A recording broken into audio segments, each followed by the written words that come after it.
บายดีทุกท่านวันนี้ข้าพเจ้าเองโจนัสจัตสอนใน 2JN ราคารถเล่าวันนี้มีรถมานำเสนอเนาะราคา400ปลาย489ล้านกีบไลวีโกแซมตัวสูงเกี่ยวกับปุ๊กดอกปี2013ทุกท่าน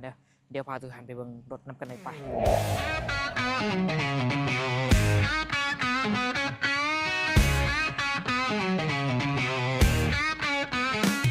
ดีทุกท่านเหมือนทั้งสองเขาเอง JN ราคารถเล่าข้าพเจ้าเองผู้รีวิวโจนัสจัตสอนวันนี้มีรถเข้ามาใหม่เนาะเป็นวีโกแซมสีประตูตัวสูงเกี่ยวกับปุ๊กงามราคาเบาๆเนาะ400ปลาย489ล้านมาเพิ่งตัวจริงกับโอ้ลมกันได้ต่อรองกันได้เนาะจุกปากเสดสดพรเทิร์นไหลเป็นเดือนเป็นปีสบายมีกล่องมีจอครบปอนอกปอนังเนาะ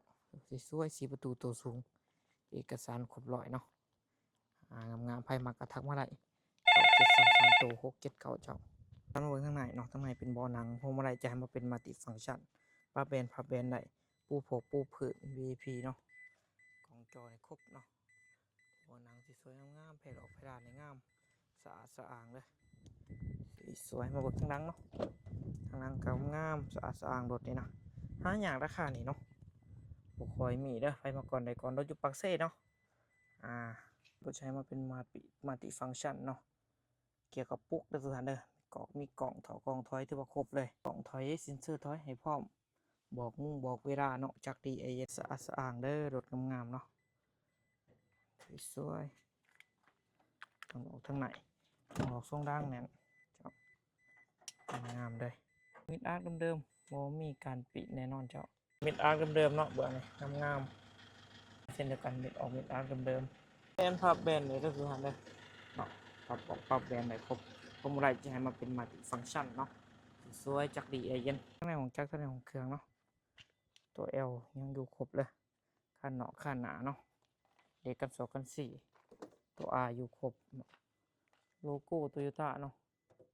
อยู่ครบโลโก้โตโยต้าฝากระโปรงจากจะไหนจะฟังเสียงจากเป็นเพจเนาะเพจอยู่ครบเลยเป็นเพจนี่ปี13เนาะนำใส่14เด้อนิ่มเด้อบ่มีอายบ่มีควันบ่หัวบ่ซึมจับเนาะนิ่มแน่นๆ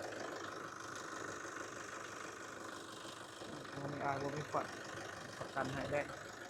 เพจปี13นำใส่14ก็ฝากไปซื้อรถประธานเด้อกับวีโก้แซมปี